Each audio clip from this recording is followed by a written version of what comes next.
शुभ संध्या मित्रों। हिंदी व्याकरण की अगली कड़ी में हम लोग चूंकि उदाहरण देख रहे थे वर्ण विच्छेद से संबंधित, एक और खास बात ध्यान रखिएगा।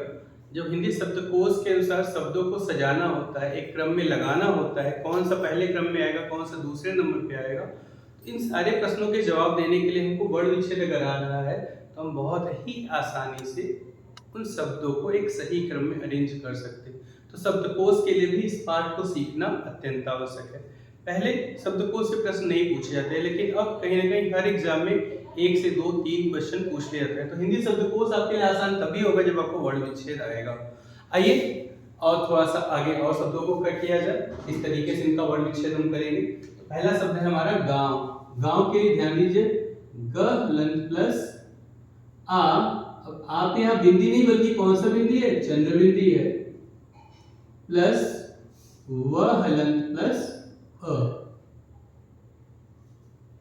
चांद है तो चांद, च हलंत प्लस आ की मात्रा पे चंद्र बिंदी प्लस द हलंत प्लस अ।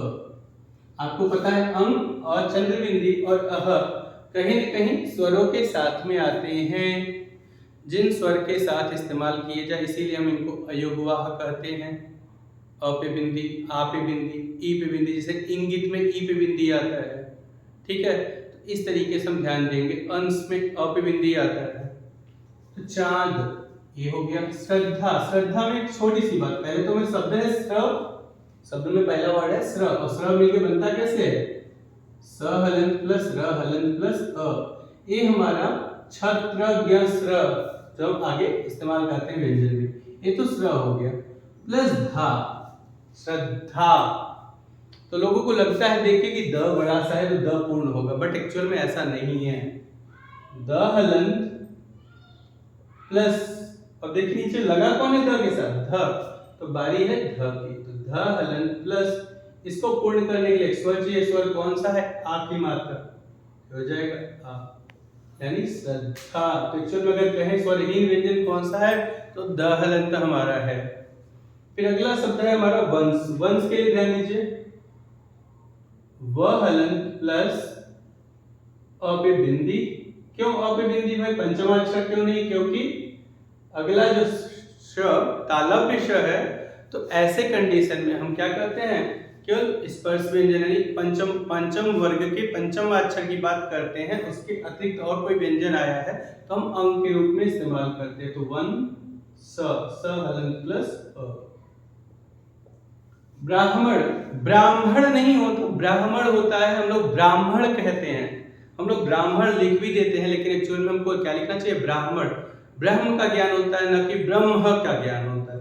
तो ब्राह्मण किताबों में कुछ इस तरीके से लिखा जाता है, ब्राह्मण, में ही इसको संयुक्त कर दिया जाता है। अगर आप किताब के हिसाब से नहीं लिख के बल्कि अलग से लिखना चाह रहे तो हम ऐसा लिखेंगे, और ऐसा लिखेंगे। इसका वर्ण विच्छेद तो पहले ब है, ब हलंत प्लस पदेन र है, र हलंत प्लस आ की मात्रा है आ, प्लस ह हलंत यानी स्वरहीन व्यंजन ह, प्लस म हलंत प्लस अ, प्लस ड़ हलंत प्लस अ।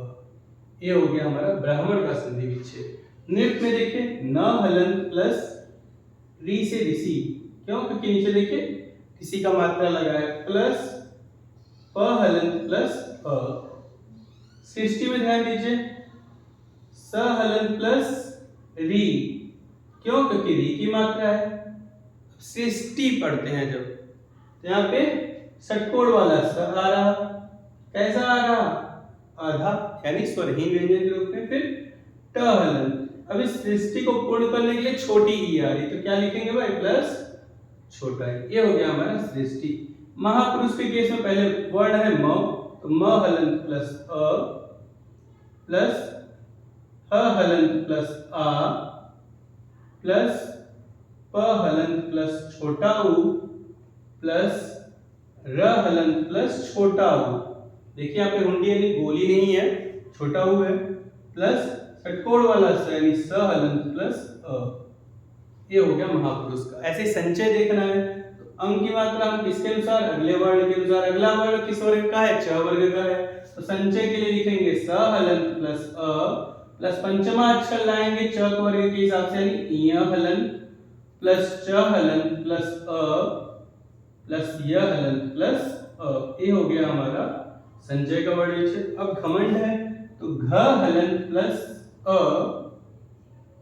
प्लस म हलंत प्लस म के बाद अंक की मात्रा है यह किसके हिसाब से ड ठ ठ ड ढ व अ ट ठ ड ढ अड़ जो कि ट वर्ग है। तो पंचमा अक्षर का प्रयोग करेंगे तो म तो पहले पूर्ण कर ले प्लस पंचमा अक्षर आएगा अड़ हलंत प्लस ड हलंत प्लस अ। प्रश्न के केस में प्र प के पदेन्द्र है यानी प हलंत प्लस र हलंत। पदेन्द्र का मतलब क्या होता है र के पहले आने वाला जो व्यंजन होगा वो स्वरहीन होगा। तो चूंकि यहाँ स्वरहीन है तो प हलंत प्लस र हलंत प्लस अ प्लस आधा से यानी स हलंत प्लस न हलंत प्लस अ। ये हो गया हमारा प्रश्न का वर्ण विच्छेद। अब आइए आगे देखते इसी क्रम में ग्रह ग हलंत प्लस पदेन्द्र है इसको ऋषि कभी मत कहिए गृह हो जाएगा। गृह माने घर होता है ग्रह है तो ग्रह के केस में ग हलंत प्लस र हलंत प्लस अ प्लस ह हलंत प्लस अ। क्रम के केस में क हलंत प्लस र हलंत प्लस अ प्लस म हलंत प्लस अ। ड्रामा के केस में ड हलंत प्लस र हलंत प्लस आ प्लस म हलंत प्लस आ। राष्ट्रीय के केस में र हलंत प्लस आ प्लस षटकोण वाला स है आधा प्लस ट हलंत प्लस पदेन्द्र यानी र आएगा प्लस बड़ी ई प्लस य हलंत प्लस अ। हृदय में देखिए री है किताब में इस तरीके से लिखा जाता है तो हृदय में जो लिखेंगे तो ह हलंत प्लस कौन सा स्वर है इसके सपोर्ट के लिए री री से ऋषि प्लस द हलंत प्लस अ प्लस य हलंत प्लस अ। ह्रस्व में देखिए पदेन्द्र है यानी ह हलंत प्लस र हलंत प्लस अ प्लस स हलंत आधा स है प्लस व हलंत प्लस अ। श्रृंगार में देखिए ध्यान रखिएगा दो पाई नहीं होता स्र और श्री नहीं होता क्योंकि र और री का संयुक्त कुछ नहीं होता। तो स हलंत प्लस री। अब री पे देखिए बिंदी लगा है अब बिंदी किस अनुसार लगेगा अगले वर्ण के अनुसार। अगला वर्ण क्या है हमारा ग ग किस वर्ग का है क वर्ग का पंचमा अक्षर अंग प्लस क हलंत प्लस आ प्लस र हलंत प्लस अ।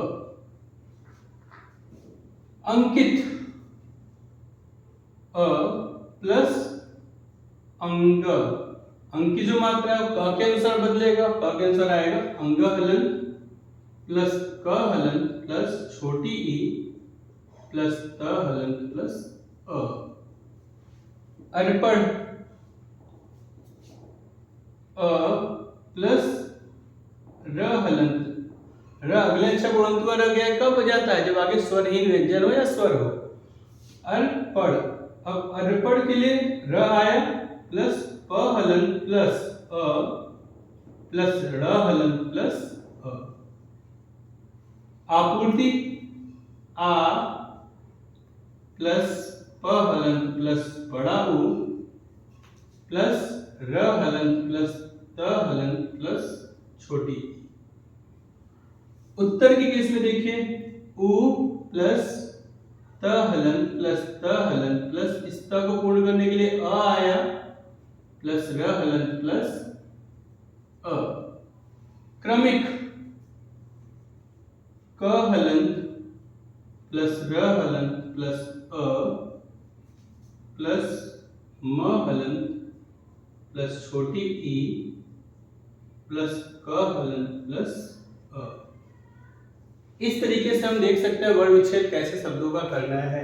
आप ध्यान दीजिए अपने मन से ऐसे क्लिष्ट शब्दों को लीजिए जो हिंदी व्याकरण में आपको कठिन लगते हैं और उनका वर्ण विच्छेद करने की कोशिश करिए। अगर आप कर पा रहे हैं तो कहीं ना कहीं आप किन्हीं भी शब्दों को तोड़ सकते हैं, उस हिसाब से अपना आगे की सारी चीजों को समझ सकते हैं, उस शब्द के भाव को भी समझ सकते हैं। आज के लिए इतना ही, बाकी फिर नेक्स्ट लेक्चर में देखेंगे। धन्यवाद।